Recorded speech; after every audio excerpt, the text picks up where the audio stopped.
Salutare și bine v-am regăsit la un nou episod al podcastului Dinți, Canale și Cafele. Am pentru voi astăzi un episod cât se poate de interesant, un interviu alături de bunul meu prieten, Dr. Rafael Michiels din Belgia.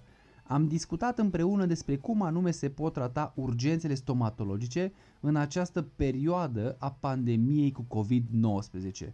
Și ne-am referit aici la măsurile care au fost implementate în Belgia și le-am comparat cu cele care au fost implementate în România. Din perspectiva mea putem învăța multe de la colegii belgieni care se pare că și-au luat rolul mult mai în serios și au găsit modalitatea prin care pot gestiona aceste urgențe fără a supra-solicita sistemul medical. Însă nu vreau să vă stric foarte multe din surprizele acestui interviu, tocmai de aceea vă doresc audiție plăcută și ne auzim la final. So, hello everyone and welcome to a new edition of the podcast.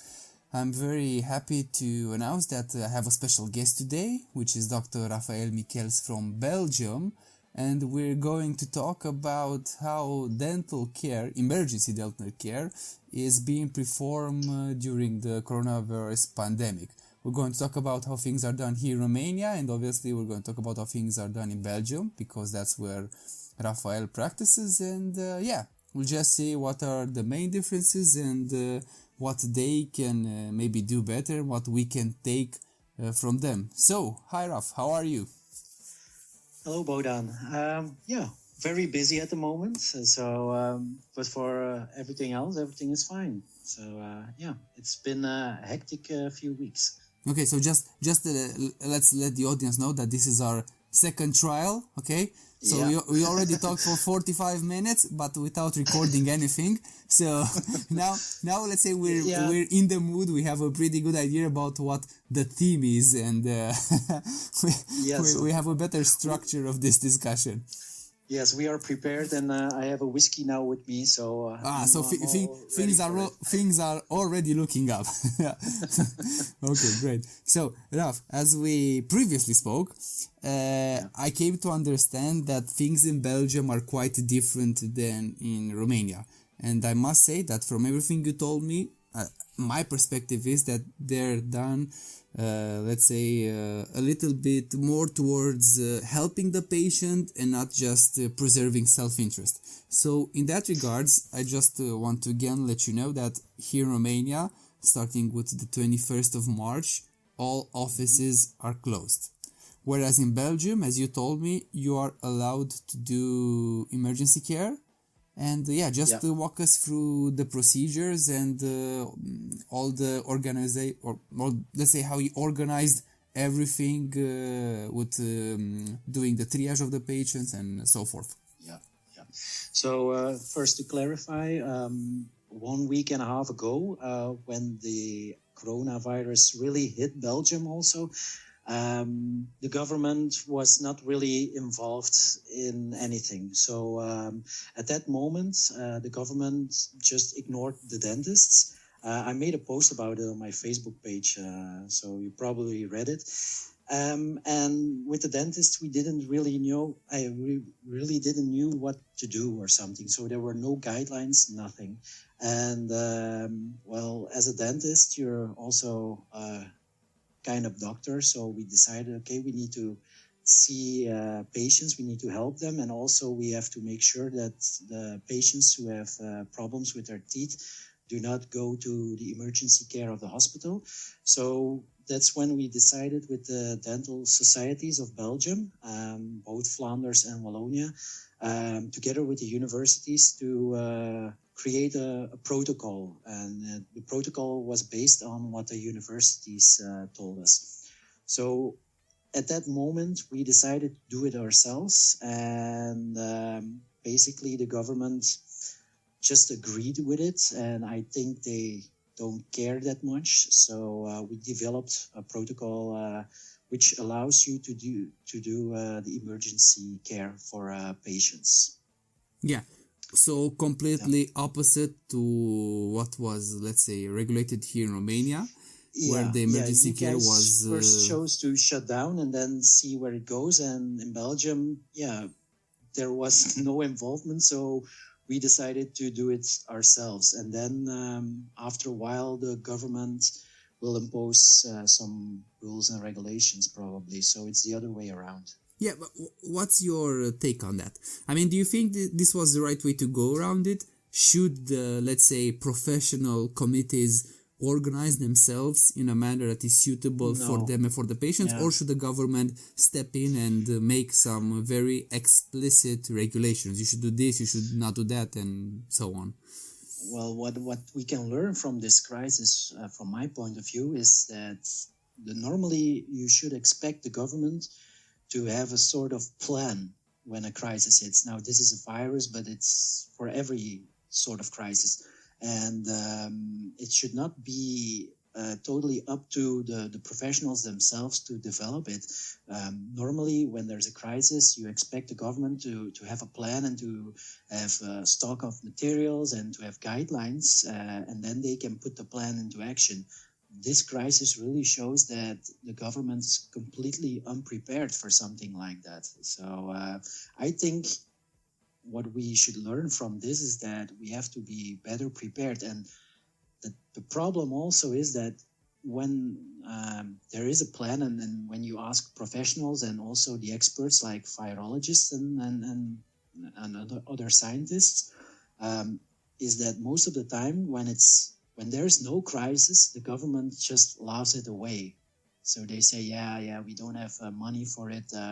There's no problem, whatever. And in a case like this, now when there's a crisis, you see the effect. There is no plan. So, but I think it's up to the government. I mean, we elect them, we pay our taxes. The least we can expect from them is that they are prepared and to tell us what to do. Yeah, because why would we need a government? Well, I cannot agree more with you, because you also said something which is of very high importance, in my opinion.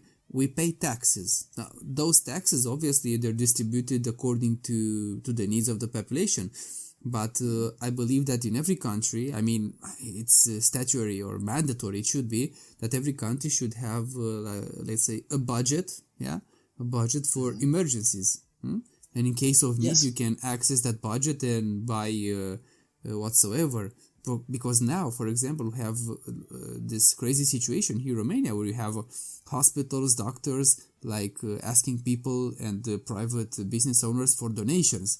And I keep asking myself, so if I pay taxes the last year, because obviously you pay taxes, because otherwise, the government shuts you down instantly. It's not like you're 2 weeks late, boom, they shut you down. So you pay taxes constantly.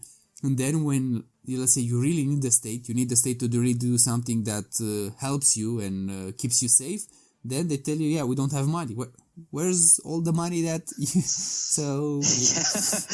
I think that's universal. Where is all the money? I think we know where the money is.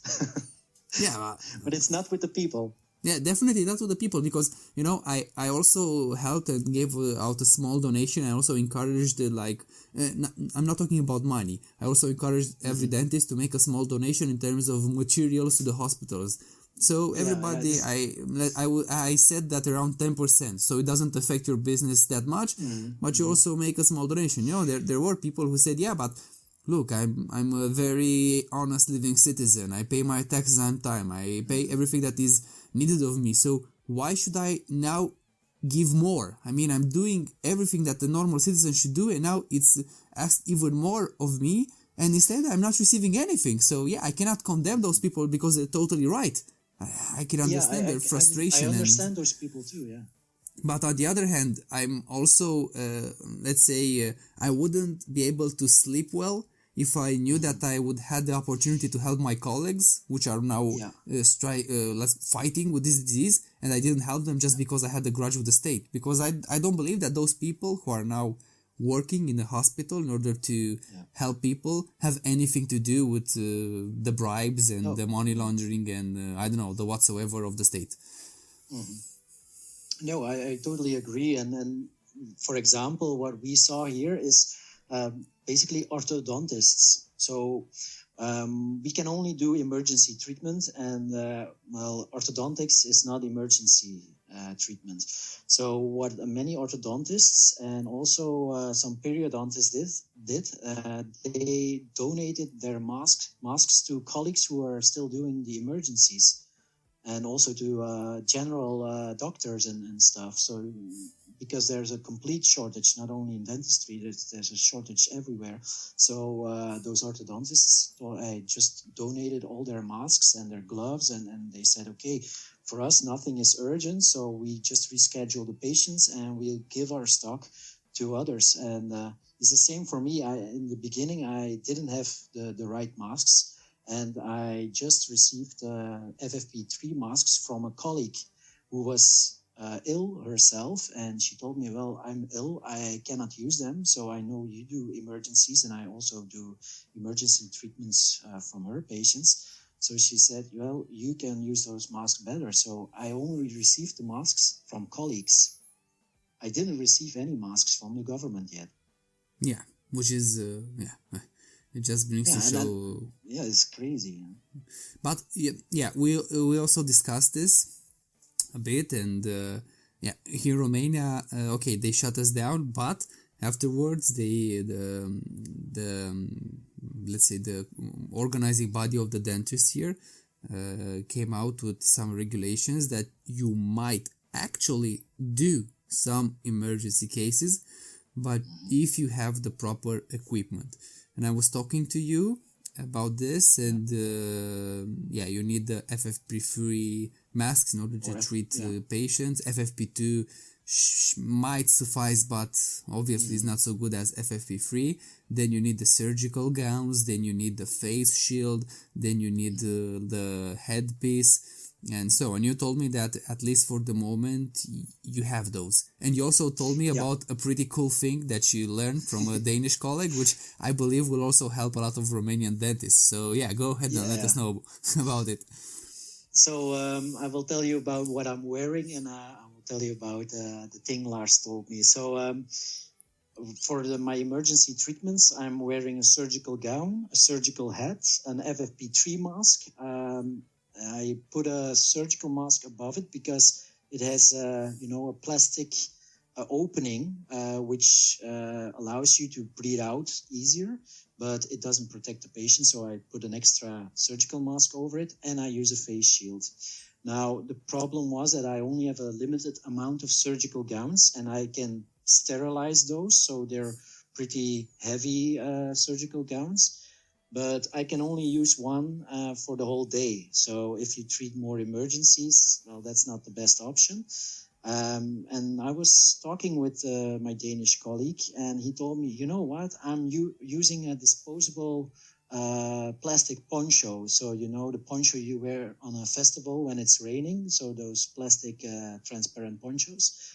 And I said, yeah, that's actually a good idea. So I ordered 300 of those ponchos. So above my surgical gown, I just wear this plastic poncho. And after the treatment, if there's any blood on it, or I used a drill and I created some aerosol, I just dispose of that poncho, and my surgical gown is still pretty clean. It's not perfect, but it's the best option at this moment. So you have to work with the means you have, and the poncho basically just costs 40 cents. So it's an easy way to work like this.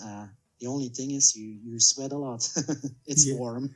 Yeah, okay. And this is a very good idea. And I believe for the people here, now we have a big music festival near Cluj called Electric Castle. And every year it rains here. So I believe that a lot of dentists are very used to wearing those kind of ponchos. Maybe they have some of those ponchos at home, so they can use them. This is a very good idea, because if you can sterilize the surgical gown, then the poncho is very adequate to protect yourself, and then reuse the surgical gowns, because obviously we also are confronted with a shortage of materials here as well. So this is a very good advice, very good thinking from Lars. Thank you very much for the good tip. And but on the other hand, I also told you that we have a requirement for this thing, which is called the nebulizer, and which costs around 4,500 €5,000 if it's a medical nebulizer. You, on the other hand, do not have such a requirement, a specific requirement, in order to allow you or to not allow you to do your job. Yeah, no. So I told you, and I was also surprised that it's actually more expensive in Romania than it is in Belgium. So in Belgium, it was 2,400 euros. So it's almost double the price in Romania, which is crazy. And we're not Schengen, eh? We're not Schengen, so I don't know.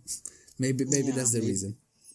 Yeah, but we do not require that because it's also when you look at those devices, there is not much science behind it that it really works that well. So what we learned from disinfection protocols is you will always need to wipe.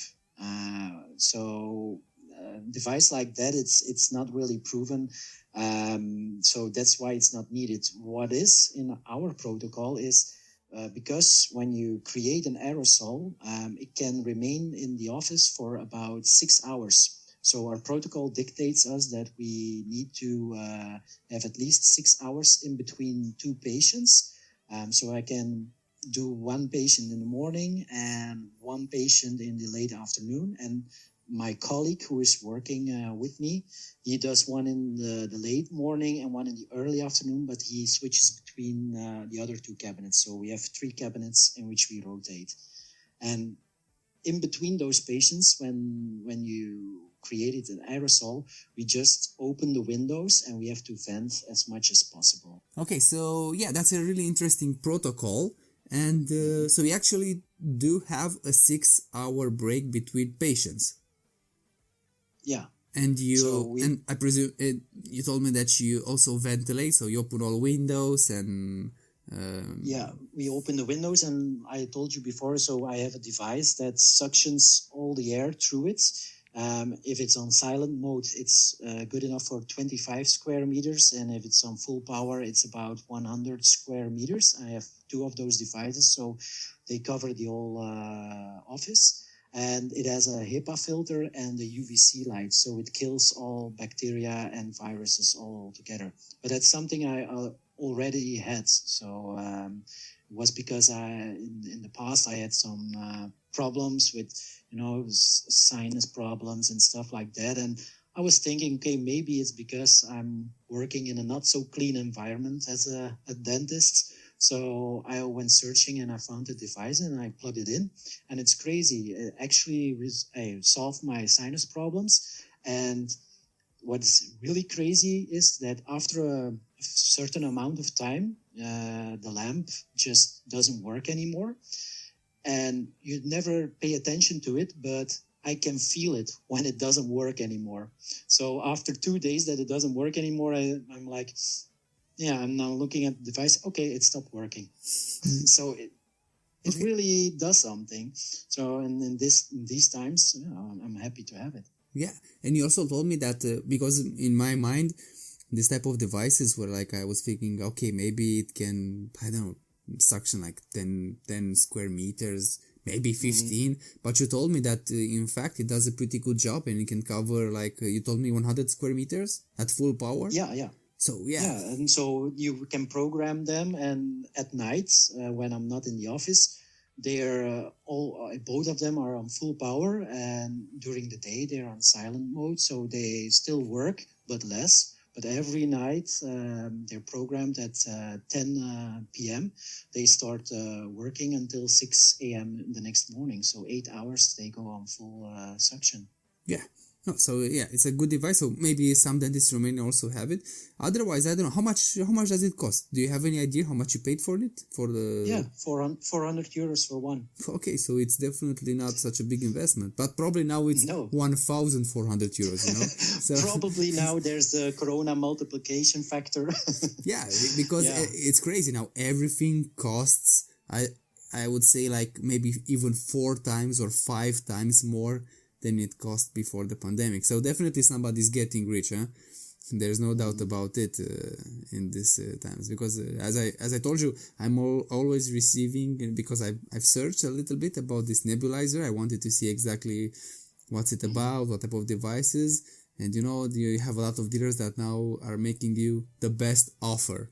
So the best offer in these times is something that you don't want to take advantage of. So I would advise everybody who is listening to maybe have a little bit more patience and just wait it out. Because I think that's the best to do for your purse. Yeah. So but working as you do now, you have basically like 4 patients a day, yeah? Or 6? Yeah, 4, and if necessary, I can do 6. Okay, so between 4 and 6. So obviously this is not a financial model that is suitable for the long term. So I presume that you're not making profits doing this. No, at the moment we're working at a loss. So yeah, every month I'm bleeding a lot of euros. But I told you, I think it's our duty to help the patients and to avoid that they go to the emergency care. So, and how long is this sustainable? Well, until you run out of money. But yeah, this is not a sustainable model, not a sustainable business model. No, it's impossible. And I was also happy because we were talking about that earlier on, about your employees and if you can put them on temporary leave. So I'm happy that after a week of negotiations in Belgium, it's now possible to put your assistants on temporary leave, and the government now pays for them. So it's different than from what I understand. That yeah, but like I didn't ask you previously. Does the government pay 100% of their salary, or does it pay no 70%? So for the moment, so my assistants are now on temporary leave because there's no work for them. So the government now pays them 70% of their income, and they will get it like they would normally get it, except not from me, but from the government. Yeah, the government. Okay, because we have the same fear here in Romania. We can place them on temporary leave. They get 75%, so it's even better here in Romania. But the only catch is that you need to pay them, and the government will reimburse you afterwards. So basically, you need to fill out all the forms and everything. You pay them. Bureaucracy. Yeah, you pay them, and then you need more bureaucracy in order to get your money back. So, for small businesses, I think this is a model which is easy to do, because if you have like, I don't know, 4 or 5 employees, you probably have some money stored away somewhere and you can pay them.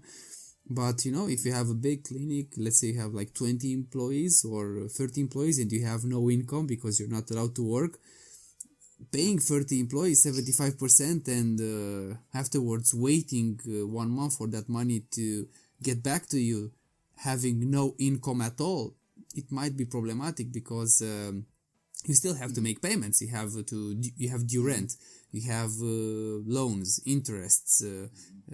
I don't know. Maybe you also have, let's say, medication that you need because maybe you have some chronic disease. Maybe you have some relatives who have chronic disease and you need to help them out. So yeah, it's definitely not an easy situation, but for the moment, I believe it's the maximum that can be done. Because the governments seem to be... I saw this trend in Europe, and you can tell me if it was the same in Belgium or not. It's so at first everybody's very chilled and relaxed about it. It's like, there's no problem, just 1 case, just 2 cases. Then, like you have 50 cases, 100 cases, and people start taking it seriously, but not really seriously enough. So there's no countermeasures in place. There's nothing really about it. And then, when you have the boom and people start panicking, you don't have people coming in the office, you don't have people coming to jobs, you have people flocking to the supermarkets, then they start thinking about it. But it's already too late because, let's say, businesses have begun to suffer already and are demanding measures. And then you have no measures. Yeah. So... No, it's exactly the same here. So at first, people were laughing it away like, it's just a flu, nothing more, nothing to worry about. And then it started to get more serious. And so at a certain point, the government was talking about taking measures, but still, when they shut down the bars and the restaurants, they said, I think it was on a Thursday, they announced it that the day after, at midnight, the bars would close. So what did you see? A lot of lockdown parties. So you had all these people going to parties in small places, all crammed together, drinking beer, just finishing the barrel. And now we're having the first casualties of those parties who are now hospitalized. So it was not the best move. And also with our neighboring countries, especially the Netherlands. The Netherlands in the beginning was way more lenient than Belgium. So we had a situation that Belgium at Friday at midnight went into lockdown. So at Saturday you couldn't go to a bar or a restaurant, but in Holland you could. So you saw all those Belgians crossing the border, going shopping in the Netherlands, and going to bars and restaurants. So it was ridiculous. And now, after a week, and today we had 2,600 infected people in the hospital in Belgium, and I think it was about 280 deaths. So now everybody realizes it's serious, and now they start to follow the rules. But still, with the good weather, people want to come out, and the police is on the streets and fining people. So. Okay, so it's a little bit, let's say, worse than in Romania. We have like 1,029 infected, confirmed, and 123 dead. But it's like, you saw Chernobyl, the TV series, yeah? No, I still have to see them. Oh my god, but now you have all time. I cannot believe you didn't saw Chernobyl. It's like a great TV show. I heard about it, and a lot of my friends told me you have to see it, but I'm busy, man.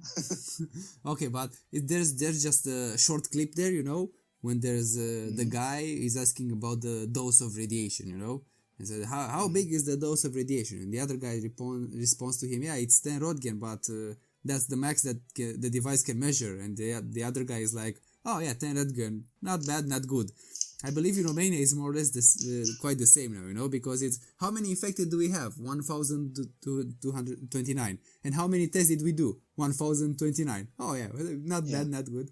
So I believe, the numbers, they don't really reflect that much, because it's all a matter of how much testing do you do. Because if you do very few tests, then you have a very small number. But that doesn't mean that you have a very small percentage of infected people from the entire population. Yeah, but the government and the media communicates this to the people in Belgium. So they say, okay, we have this amount of infected people and this amount of deaths.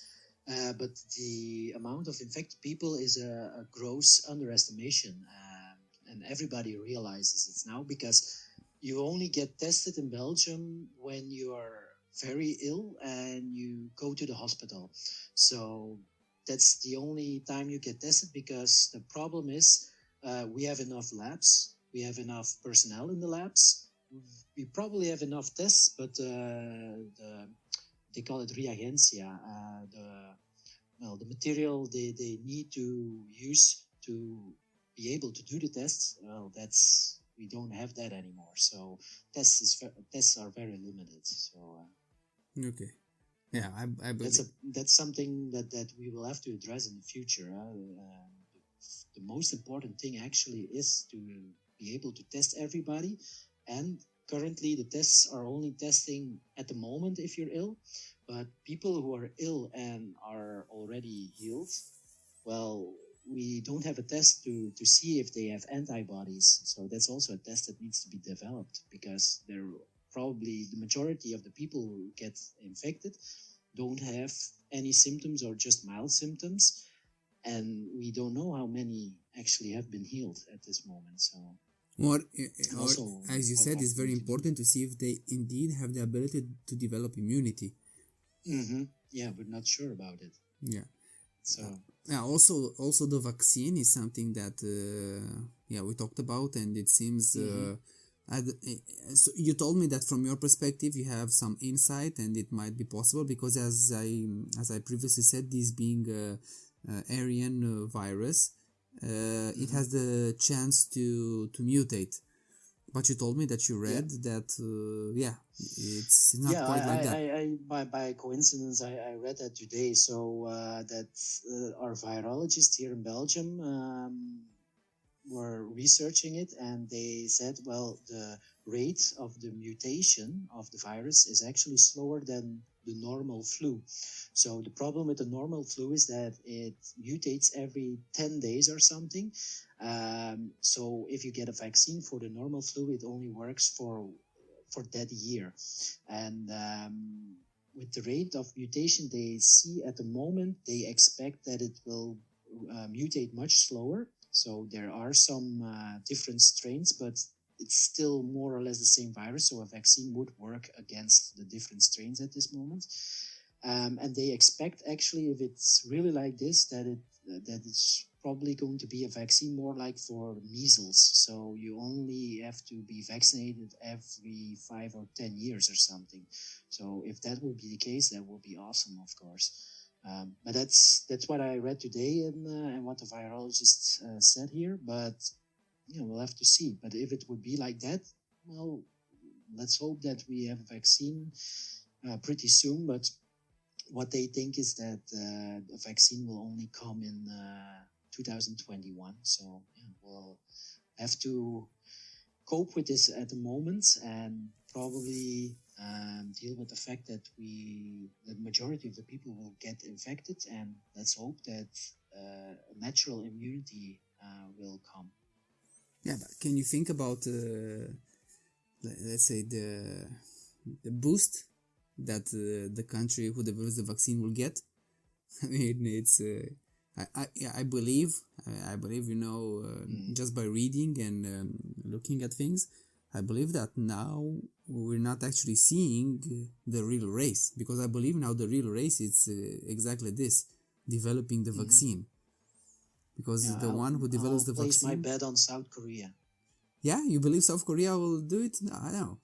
Yeah, because I was talking with my with some Italian friends about the Chinese convoy that they sent to Italy, So so basically the Chinese convoy that they sent to Italy arrived in Rome, and they never have gone even once to the northern part of Italy, which was the most hit. So you send a convoy of experts to help you treat the disease, but you never go to the diseased. So it seems a little bit strange. And I also more of a PR stunt, maybe. Possibly, but maybe they also come to see exactly how the virus behaves here as well, because it's important to have something that works everywhere. So a vaccine that works also in Asia, but also in Europe, because maybe it has, different circumstances here and it can develop. Yeah, but who knows? You found a lot of conspiracies now, or let's say theories going around. But the thing that I think is the most important in terms of let's say the number of cases, it's the high density areas, because in Italy, the Bergamo-Milano area, that's a hugely populated area. So I believe that it's almost even more than half of Romania just in that 60-90 kilometers between Bergamo and Milan. So that's why I don't believe that, for example, here in Romania we'll have those numbers, because we don't have the population. I mean, obviously when you have a city of 6 million, it can just look at the United States. I mean, it's like they're racing. But it's I think it's only one of the factors, because where I live here in Flanders, so it's one of the most densely populated areas in Europe, and we at this moment, and let's hope it stays like this, we have things better under control. I think there are several factors why Italy is affected way worse. So for some reason we have more ICU units than anywhere else. So for once we're lucky here. So that's a good thing, because Italy has less capacity per inhabitant than Belgium. Italy also has an older population, and older people are much more affected. And it also has to do a little bit, I think, with culture, because we see that in Flanders, so the region where I live in, we see that also. So when I think about Italy, what do you think about? People are more closely related and, give kisses, and they're more physical. Yeah, and they like social interaction, definitely. So, and then I see it because so in the Flanders region, we have 5 provinces. And the province where I live in is the most affected one. So we have the most infected people, and it's way more than even our neighboring province. And we are the province with the most immigrants, and it's a lot of Italian people and a lot of Turkish people. And those people, those people. And so everybody here is more closely in their community. So for the virus, it's easier to spread. Yeah. And it's also one of the factors, I think. It's definitely important for people to understand that, social distancing, yes. It means also social distancing from your close relatives or close friends. Yeah. So it's not just social distancing from work buddies or I don't know, let's say partners, business partners, and so forth. And keep your kids from your grandparents and stuff. Exactly. Yeah, things will definitely, let's say, alter the way you are living, but there's no way around it at the moment because crashing the curve is probably the most easiest thing to do right now in order to manage the whole situation. And just to get back to the emergency dental care that you provide, it's also very important to highlight the fact that not every office works as you do. So it's not like you have all the dentists working in Belgium like that. So just let us know a bit about the triage part, which is very interesting and it's very well thought. And from my perspective, it can also be implemented here in Romania if there's a will from the governing bodies. Okay, so I will discuss a little bit about the system we put up and what we did in Belgium. So we developed the system with the dental societies and universities, and the problem would be that there are only a few offices who can work according to protocol, and basically the reason is simple: there's not enough material. So to give you an idea, in Belgium there are about 8,000 to 10,000 dentists, but at the moment only 150 offices are open. So those offices, and we are one of them, are the emergency offices.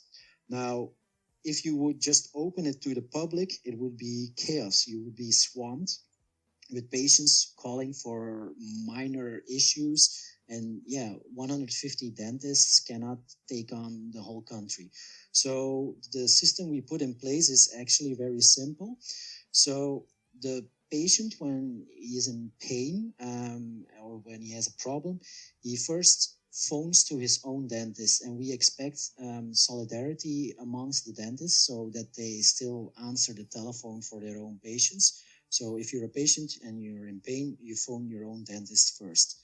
And then your dentist will do the triage. And what is called an emergency in Belgium is basically a trauma, a life-threatening circumstance, which is almost non-existent in dentistry, and toothache which cannot be managed with painkillers. So if you have one of those 3, the dentist will say, okay, I will give you a phone number of one of the emergency services. So then the patient phones to, for example, our office. So we are not swamped with phones of patients. So they don't phone us that much. So basically the triage happens before they call the emergency care. And even then, we still ask some questions like, are you ill? Do you have any symptoms? Have you been in contact with anybody who has some symptoms? How long are you in pain? Did you take any painkillers? And if we deem it to be an emergency, then we schedule them. So we can manage the problems like that. And also we managed to, with the societies, get this into the media and with the government. Like in the media, there was a report and even an interview. Like, if you have a broken teeth, it's not an emergency. If your teeth fell off your prosthesis, it's not an emergency. Do you have a broken filling and it's sharp? It's not an emergency. So patients realize, okay, I'm only going to be treated for a real emergency. So that way we can manage this crisis at the moment. It's not possible for the long term, but for a few weeks at this moment, this is a good system. So we don't get swamped in unnecessary treatments. So. Yeah, so basically everybody's doing their part. But can you please tell me how were the 150 operatories selected? So what was the criteria which deemed them ready or fit? Yeah, so basically they are volunteers. So we had a discussion with some of the big dental chains. They first started this, and they were like, okay, we need to help the people. So they contacted the societies, and we contacted universities. We put together the protocol, and then we put it on the website of the dental societies, and there was a form on our website. And if you were able to follow the protocol, so we put the protocol first, so you have to click the link. If you were able to follow this protocol, you could apply to voluntarily be an emergency center. So it's because you want to, not because of money, because I told you we work at a loss, but I think it's our duty to our patients. Yeah, it's the right thing to do. Yeah, also the society now has received some masks through private ways. And so the resources, the problem was because there's such a shortage of resources, we have to use them the most efficient way. So the emergency centers get priority. So they first receive some masks or some gowns when they're available, so they can still do the emergency. So it's about efficiency and getting the most out of the few resources we have. Yeah, and you told me that you also... Yeah, because let's just put things into perspective here. I was telling you about the current situation in Romania where, people are upset about the fact that they pay taxes and now you have no resources. And you told me about this crazy situation where you had the stock of FFP2 masks, huge stock, and it just vanished, and afterwards you went through this, let's say, particular political situation where masks were not delivered. Just tell the people about that, because it's quite interesting. We had the previous... in 2010 or something, there was the Mexican flu. So at that moment, our government decided to put together a strategic stock of FFP2 masks. And it now came in the media that last year, they destroyed 6 million of those FFP2 masks. And they didn't replenish it because, budget cuts, and they didn't think it was necessary because, who expects a pandemic? So they destroyed 6 million masks, which could have been used at this moment. And then also highly useful. Highly useful, yeah. Okay. Okay.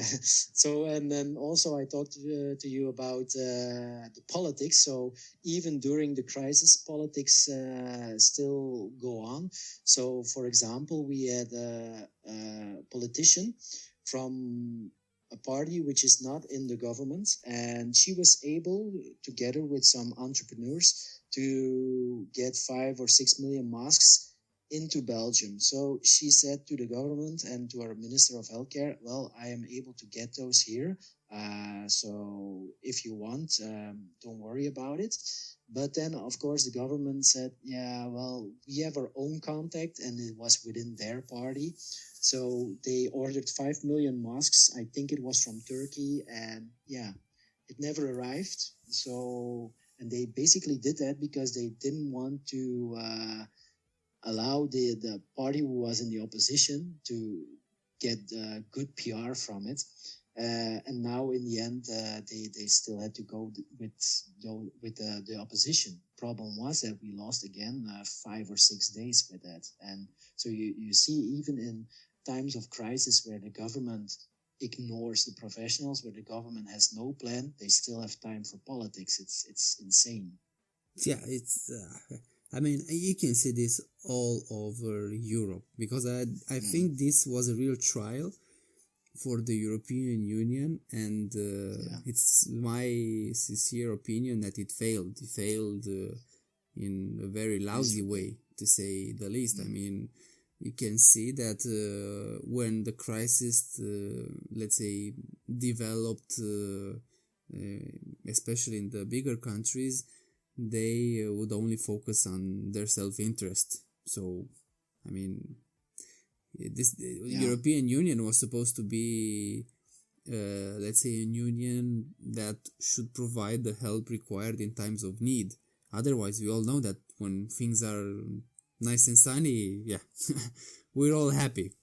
So, I don't know. That's also what Ursula von der Leyen is talking about. So she urges that the countries open the borders. Or the problem was, for example, some hospitals in Belgium had placed a big order before the crisis, but when the outbreak happened, a lot of those masks were still in Germany in the depot, and Germany just closed the borders and confiscated the masks that were intended for Belgium. So, not much of a European Union at this moment. Romania did the same. They confiscated masks that were bound for Italy from China. So it just goes to show you that the mentality is the same regardless of rich or poor, because obviously Germany is doing far better than Romania is. But I still don't believe that this is an excuse. I mean, we should help each other regardless of, let's say, where we are on the current political and economical scale, because this is what the Union should be about. I mean, helping each other in an equal manner. So not I'm helping you more, helping you less. The problem now with all those countries deciding it's basically each on their own is that afterwards, I think this is going to be very bad for the European Union. This could go two ways, or there is going to be more unification, or I think it might be slowly the end of the European Union. In the long term, this might start the disbandment of the European Union.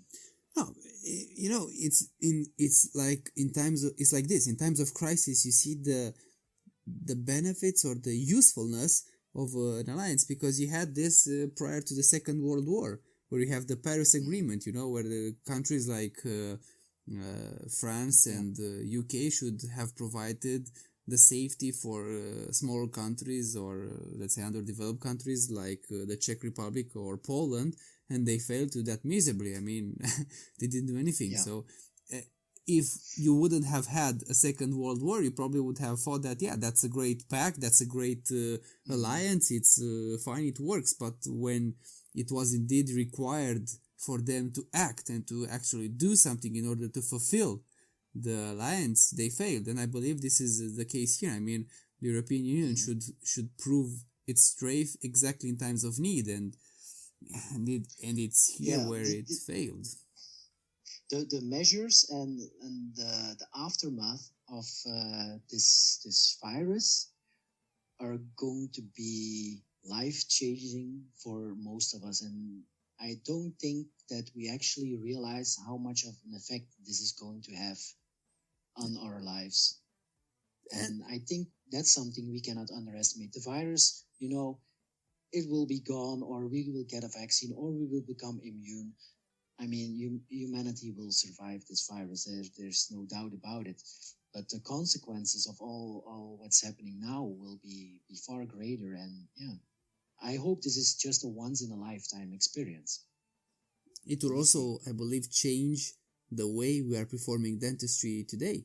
Because I believe that all the, let's say, controlling bodies in each country, so like the sanitary bodies that control the implement of hygienic measures, will adapt themselves in a far stricter way. So I do believe that changes will occur that will influence the business, and this is something that I'm going to be honest with you, it worries me a bit, because I don't know what's let's say the interest that the population shows towards dentists in Belgium, but in Romania it's definitely at a very low point.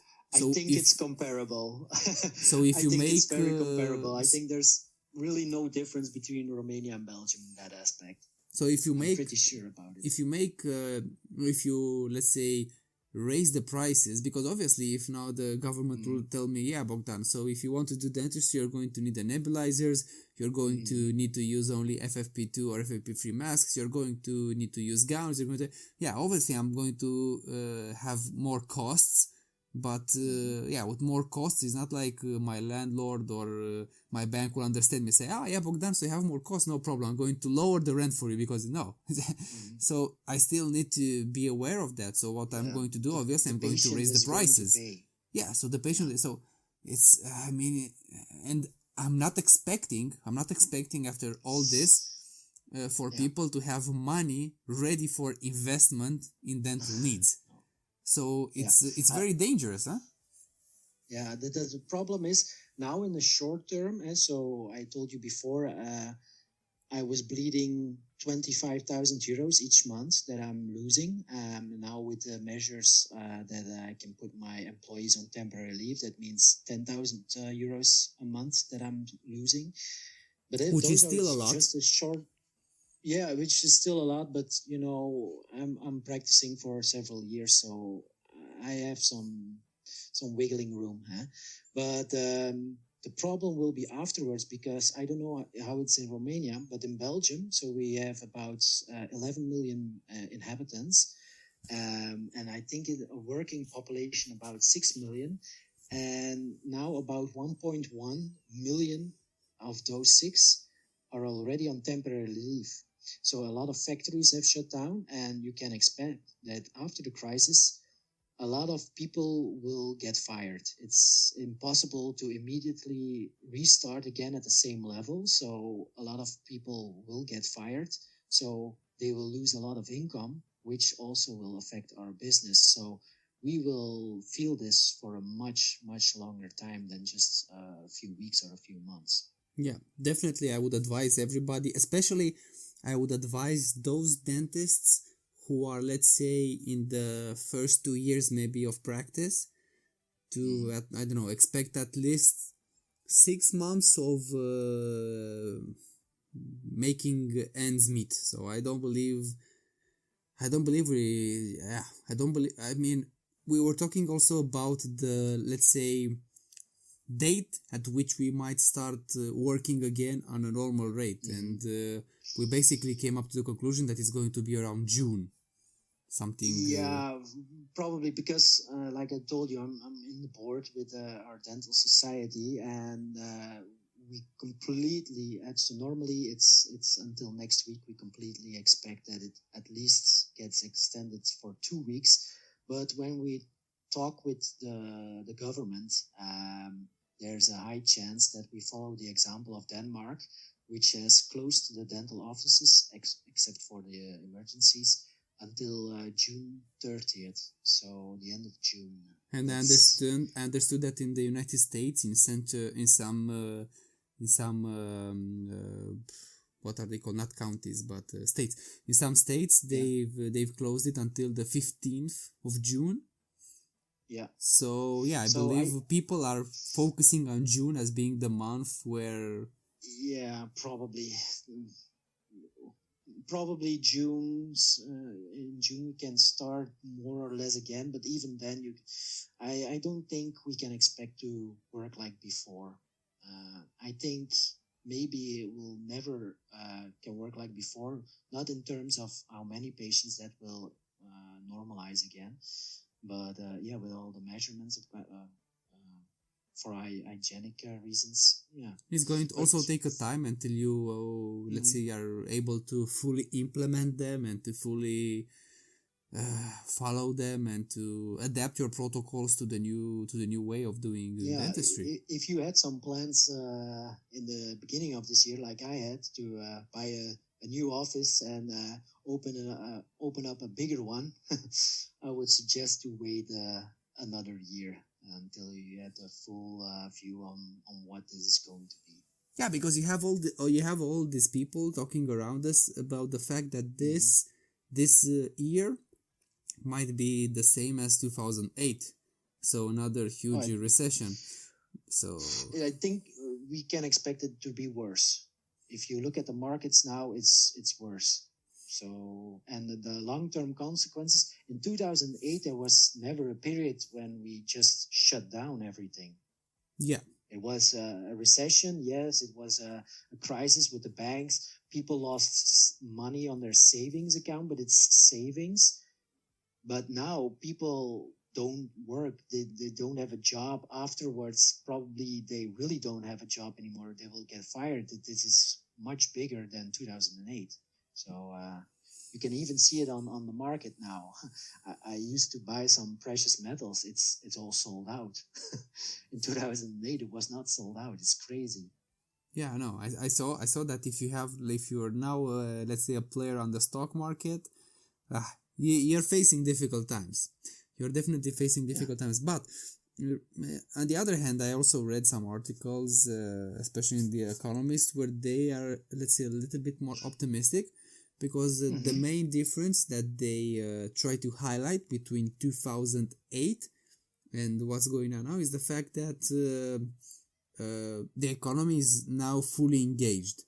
So that means that you don't have any liabilities or any issues in restarting, because they presume, and this is let's say a little bit far-fetched for my taste, but they presume that the demand will not go down once we start working again. So that means that, I don't know, if people bought 10 breads a day, they will buy 10 breads a day when they get back to work. Yeah, with some delay, probably, yes. But the question will be, how long is the delay? And that's also something you asked me earlier on in our first try. Do the banks allow some lenience, some extra loans or some leniency? And I told you, the government made some decisions here in Belgium, so that you can delay your payments to the bank without an extra cost. I think it was for 3 months or something, if for the house, for the office. So you can just delay your payments. And I think it's even an extra few months with a small cost on it. So there is some delay, and also some certain taxes we have to pay are now postponed. So we will still have to pay them, but they are being postponed for at least a quarter or until 6 months. So in that way, they want to provide some oxygen to some businesses. Yeah, they're doing the same thing here. I mean, they're talking about postponing the loans for 9 months, which means until the end of the year, which can be a real breather for a large part of the population. But it only seems fair. I mean, it seems the right way around it, because what would be the point in a bank to, let's say, force you to make some payments out of thin air? I mean, the interest of the banks obviously is to get their money back. Otherwise, if you go bankrupt, what can the bank do with your ultrasonic scaler? Come on. They're going to take it, but they're not going to make a profit out of it. So it's not of interest for the bank to take stuff, for example, from your dental office to sell them. It's no, but yeah, these are the times that we are looking towards. Yeah, and the other thing, I also, you know what, from my perspective, will definitely change, and I'm really looking forward to see how this summer will be. I don't know if all these events that we had in the past will still go on in the future in the same manner. You see, like all these big festivals, all these big concerts, all these big gatherings. Yeah, they're all cancelled here. I've not the festivals yet, so festivals in Belgium are holy. so those are not yet cancelled. I expect them to be cancelled eventually, but they're still hoping. So no, but imagine. Okay, so let's say you have from. So right now you told me that Belgium is at how many cases? It's 2,600 today infected cases and. Look, I'm looking on Worldometer, and you're at 6,235. This is what Worldometer says, Belgium, with 1,300 new cases today. But 2,000 and so much people are in the hospital. Yeah. It's not the infected. Okay, Yeah. but just imagine that out of all these people, I mean, you manage to heal everyone except one, and that one goes to a festival. I mean, Yeah. it doesn't make much sense. So I believe that, I don't know, in the near future, some precautions might be taken because, again, being a virus, I mean, it's really difficult to say. We have no, as you said previously, you have no way of testing the antibodies. Mhm. So what makes us believe that you cannot be a healthy carrier? Yeah, you don't know, but we have to realize, so at the moment we are just trying to flattening the curve just to allow the hospitals to have enough capacity.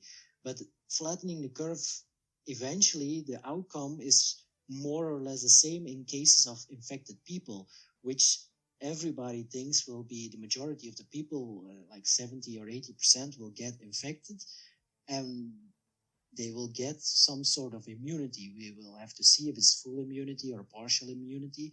So at a certain point, I think we will have to live with it. And I think this virus is not something to I keep being afraid of at a certain point, but we're not at that stage yet. No, because So I also believe that so talking with with people who are, let's say, involved in the field, who study the virus, with epidemiologists, with doctors who work at infectious disease treatment centers or hospitals even. I mean, they all are a little bit pessimistic in terms of getting rid of the virus. Some of them even presume that this will be the new flu. So basically something that goes and comes around every cold season. So again, there's the let's say the fear that in September it might be back again. But I sincerely do not believe that we'll be able to do the same thing in September as we did now. So I mean, let's say closing everything up till June, opening to June, working June, July, August, and then closing everything in September, November, December. I mean, that will be something impossible from my perspective. I mean, no economy can recover after that. So, no. So let's hope enough people get it, heal from it, and let's hope they are immune afterwards. Yeah, because that would be the best outcome. And if we can manage to allow the hospitals to treat everybody who has severe symptoms, then basically that's what every country now is trying, and one succeeds a little bit better than the other, and and hopefully but we will have to learn to live with this.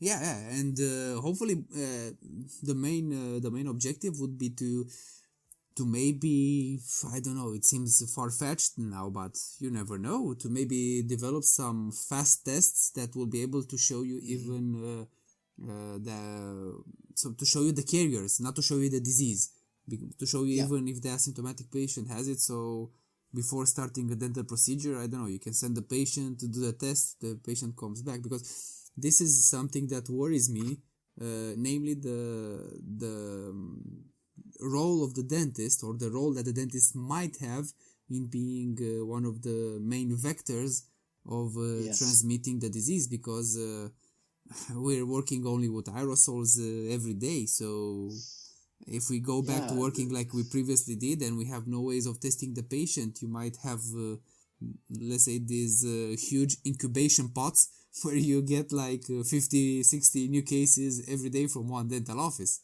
And that would be pretty bad. So I would believe that this would, let's say, be maybe a solution, even if we don't find a vaccine, if we don't find anything. Just test, and if the patient is healthy, treat him. If not, just do the same thing like you're doing today. So different measures for different patients.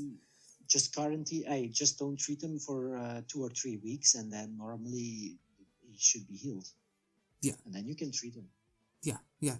No. It's I believe this is the right way to go. But at the moment, we're stuck in this limbo. In Belgium, treating patients in 150 offices. In Romania, treating 0 patients in 0 offices. maybe this is, maybe this is a strategy so the patients will have a lot of dental problems, so we have something to work afterwards, Yeah, but because that's also a problem. Minor tooth problems now, if we wait 2 or 3 months, then this caries can become a root canal treatment. A tooth that was cracked can completely fracture. It's... but I was also thinking, about the patients that maybe underwent important surgeries last week. And now, they closed the offices in Romania. Let's say that we have 4 Zygomat implants placed last week. And now the office is closed. So you cannot see the patient to remove the suture wires. You cannot see if the healing is... What are you going to do? Are you going to send him to the ER? What can the ER do for him? I mean, the way they did it in Romania seems really not thought of at all. I mean, they thought that the dentists maybe just do some fillings and some, I don't know, some root canal treatments now and then, and basically just polishing and cleaning the teeth. So I believe that this is what they thought that dentists do. So basically your government decided something and they went very draconian on it, but at least your government decided something, and now I think they'll have to adjust. We are lucky, in some aspect we are lucky that our government just ignored us and didn't care, so we developed our own protocols and our own stuff. So it was developed by dentists and not by politicians. So actually in that scenario, it's good. So maybe we should have less government, and in all aspects of life, let experts and people in the field decide what to do. Definitely more experts in the field should be, because if you have politicians making decisions, they will be, let's say, not in the interest of the general population, but more in the interest of a small percentage of the population.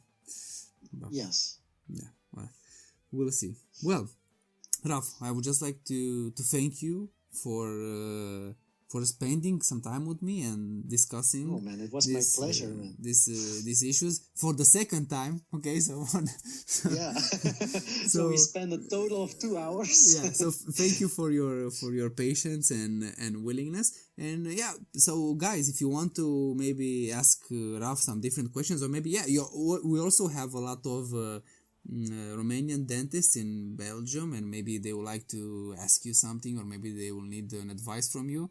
Just where can the people find you? Where can they write to you? I mean, email or Facebook? I think you're going to post this also on your Facebook page. I'm going to tag you as well, if you don't mind. So I'm going to. Voila. So if you tag me, they can contact me through Facebook.